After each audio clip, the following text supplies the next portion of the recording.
फातिमा की रानी माँ, प्रभु यीशु की माँ, आसरा तू ही है माँ।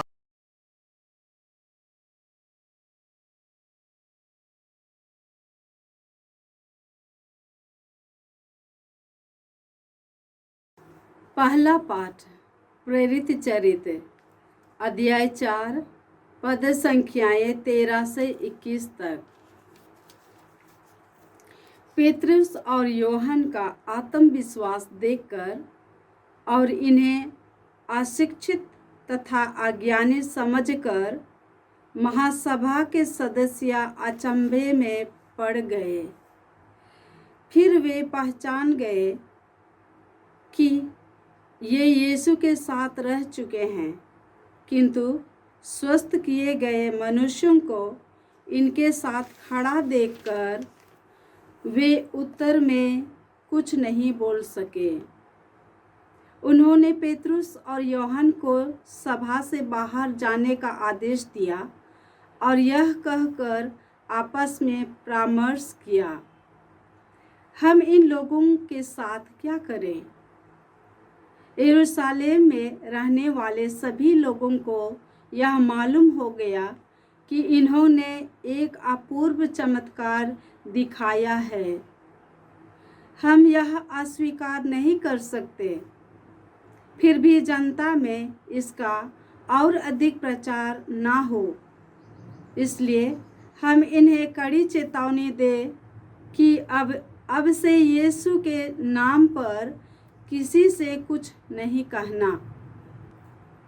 उन्होंने पेतरुस तथा यूहन्ना को फिर बुला भेजा और उन्हें आदेश दिया कि वे ना तो जनता को संबोधित करें और न यीशु के नाम लेकर शिक्षा दें।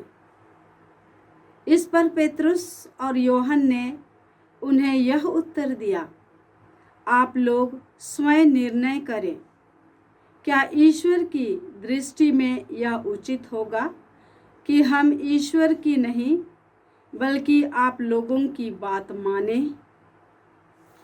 क्योंकि हमने जो देखा और सुना है उसके विषय में नहीं बोलना हमारे लिए संभव नहीं। इस पर उन्होंने पेतरुस और यूहन्ना को फिर धमकाने के बाद जाने दिया। वे नहीं समझ पा रहे थे कि उन्हें किस प्रकार दंड दिया जाए, क्योंकि उस घटना के कारण सारी जनता ईश्वर की स्तुति करती थी। प्रभु की वाणी। ईश्वर को धन्यवाद। भजन अनुवाक्य। मैं तुझे धन्यवाद देता हूँ, तूने मेरी प्रार्थना सुनी। मैं तुझे धन्यवाद देता हूँ, तूने मेरी प्रार्थना सुनी। प्रभु का धन्यवाद करो, क्योंकि वह भला है, उसका प्रेम अनंत काल तक बना रहता है। तुम ही मेरा बल है और मेरे गीत का विषय, उसी ने मेरा उद्धार किया है। धर्मियों के शिविर में आनंद और विजय के गीत गाए जाते हैं। अनुवाक्य। मैं तुझे धन्यवाद देता हूँ, तूने मेरी प्रार्थना सुनी। मैं तुझे धन्यवाद देता हूँ, तूने मेरी प्रार्थना सुनी। प्रभु के दाहिने हाथ ने अपना बल दिखाया है, उसके दाहिने हाथ ने मेरा उद्धार किया है। उसने मुझे बार बार दंड दिया है, किंतु उसने मुझे सर्वनाश से बचा लिया है। अनुवाक्य। मैं तुझे धन्यवाद देता हूँ, तूने मेरी प्रार्थना सुनी। मैं तुझे धन्यवाद देता हूँ, तूने मेरी प्रार्थना सुनी। मेरे लिए मंदिर के द्वार खोल दो, मैं उनमें प्रवेश कर प्रभु को धन्यवाद दूंगा। यह प्रभु का द्वार है, जहाँ धर्मी प्रवेश करते हैं। मैं तुझे धन्यवाद देता हूँ, तूने मेरी प्रार्थना सुनी और मेरा उद्धार किया है। अनुवाक्य। मैं तुझे धन्यवाद देता हूँ, तूने मेरी प्रार्थना सुनी। मैं तुझे धन्यवाद देता हूँ, तूने मेरी प्रार्थना सुनी। जय घोष। हालेलुया। यह प्रभु का ठहराया हुआ दिन है। हम आज प्रफुल्लित होकर आनंद मनाएं। हालेलुया। प्रभु आप लोगों के साथ हो और आपकी आत्मा के साथ। संत मार्कुस के अनुसार प्रभु यीशु ख्रिस्त का पवित्र सुसमाचार। हे प्रभु तेरी महिमा हो।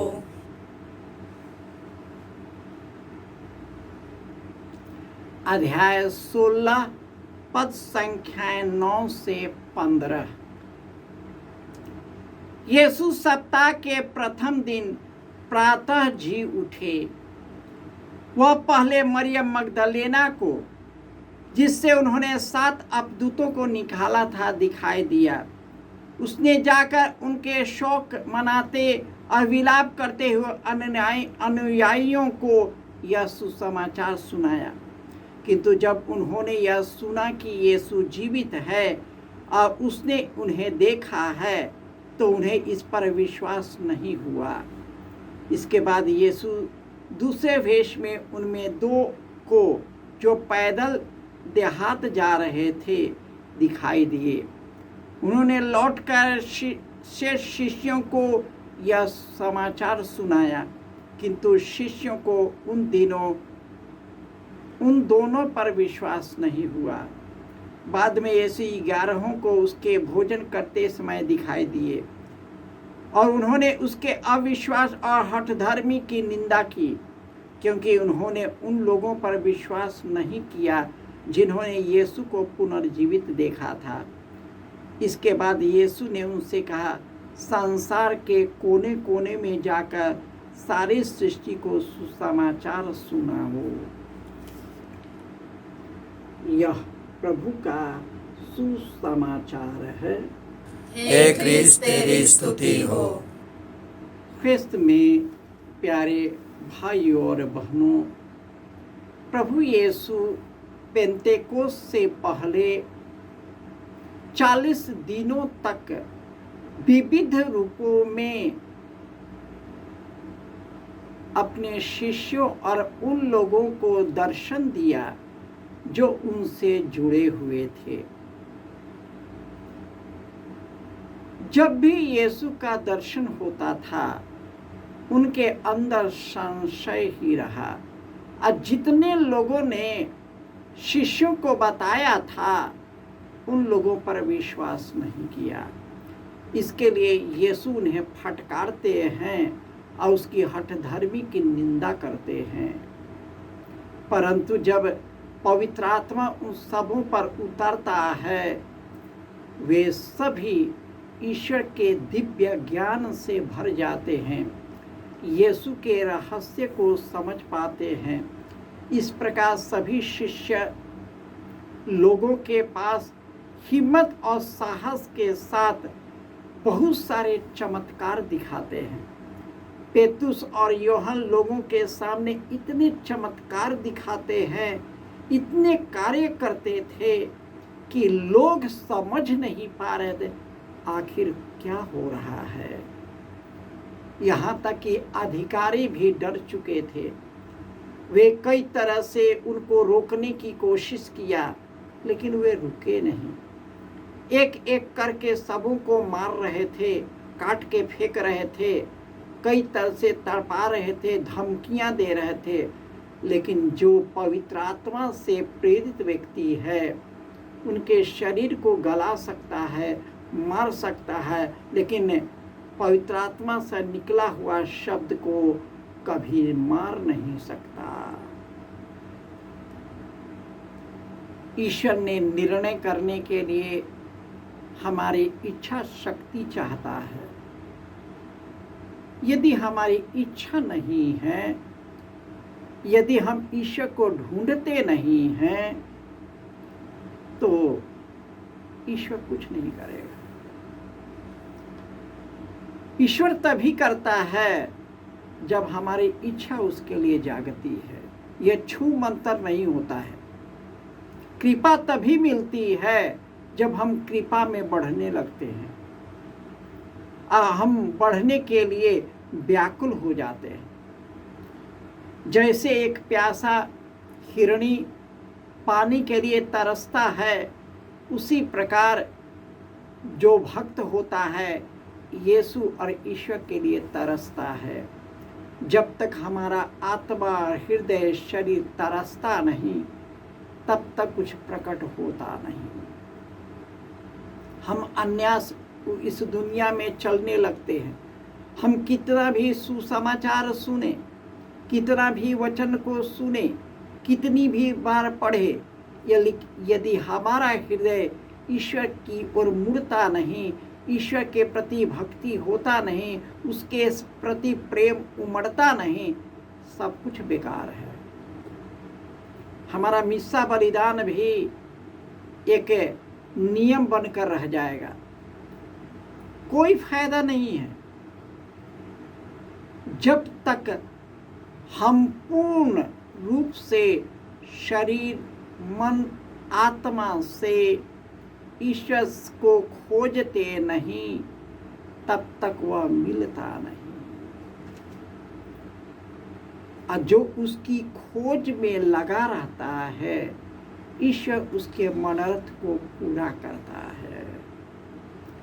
कभी कभी हमारा विश्वास केवल कर्म कांडों तक सीमित रहता है, सामाजिक सोच और विचारों में ही संलिप्त होता है, जो मनुष्य के पापों, स्वार्थों और लालचों से उत्पन्न होता है। और हम मनुष्य उसी में फंसा हुआ है। यीशु का अनुकरण करने से चूक जाते हैं, क्योंकि हम पवित्र आत्मा से अभिषिक्त नहीं हैं। पवित्र आत्मा उसी पर उतरता है जो दिन रात उनका मनन करते हैं और उनकी खोज में लगा रहता है। जब शिष्य प्रार्थना में लीन थे और जब उसमें खो गए थे,